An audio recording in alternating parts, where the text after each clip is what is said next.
કરજણના કુરાલી હત્યા કેસમાં નવો વળાંક સામે આવ્યો છે।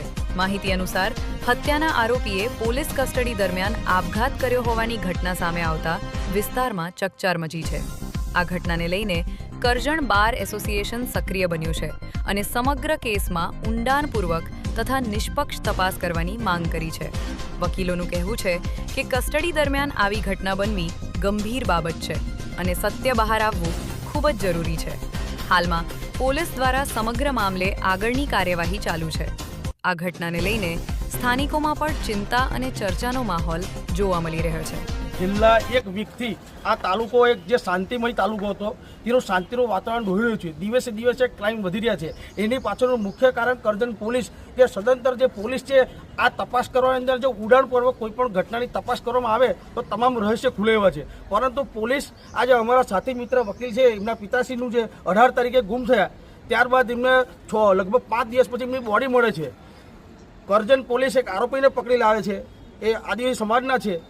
મીડિયાની અંદર પોલીસ પ્રશાસન જે બાઇટ આપે છે સમગ્ર કરજણ તાલુકાની તથા અન્ય તાલુકાની જાહેર જનતા પણ એવું જ વિચારે છે કે આ કાકાએ આ વસ્તુ કરી નથી।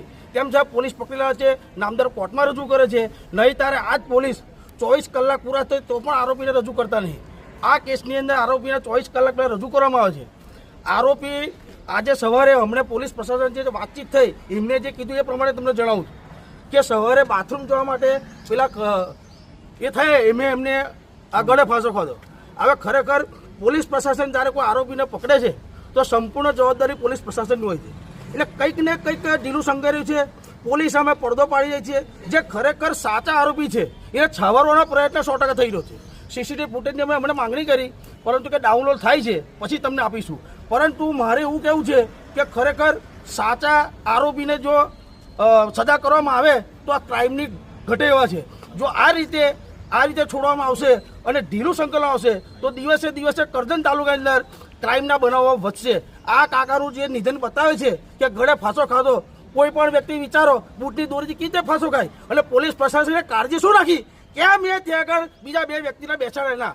પોલીસ પ્રશાસન એવું કહે છે કે સવારે 7 વાગે બનાવ બન્યો, રાત્રિના સમયે બનાવ બન્યો તો આપણે સમજ્યા કે પોલીસની આંખ લાગી ગઈ, ઊંઘી ગયા હોય, પણ 7 વાગે ક્યાં હતા? તો પોલીસ પ્રશાસન આ રીતે આરોપીને પકડી લાવે છે અને આ કાળજી રાખતી નહીં। એટલે પોલીસની કામગીરી પર પૂરેપૂરી શંકા વ્યક્ત કરવામાં આવે છે અને જો આ જે બનાવ બને છે એમાં પોલીસ નિષ્પક્ષ તપાસ નહીં કરે તો અમે સીબીઆઈની માંગણી કરીશું। એટલે ખરેખર આ અંદર જે ગુનેગાર છે એમને પકડાવીને કાયદેસર કાર્યવાહી કરવા માટેની અમારી વિનંતી છે। આગળ શું માંગ છે તમારી? અમારી માંગ છે અત્યારે સીસીટીવી ફૂટેજ જો અમને જોવા મળે તો અમે જોઈશું શું છે, અને ના થાય તો મારી તો ગણતરી એવી છે કે અમારા વકીલ મિત્ર સાથે મળીને સીબીઆઈની માંગ કરીશું। બાકી મને નહીં લાગતું કે કરજણ પોલીસ સ્ટેશન આ કોયડો ઉકલી શકે। કરજણની અંદર વારે ઘડે આવી ગોજારી ઘટના ઘટે છે, એમાં વારે ઘડે પોલીસ પ્રશાસનની કામગીરી પર સવાલ ઉઠે જ છે। આપણો પરિચય? મિનેશ એડવોકેટ। આ હતા અત્યાર સુધીના મહત્વના સમાચાર। તો આવા જ સમાચાર જોવા માટે જોડાયેલા રહો અમારી સાથે। નમસ્કાર।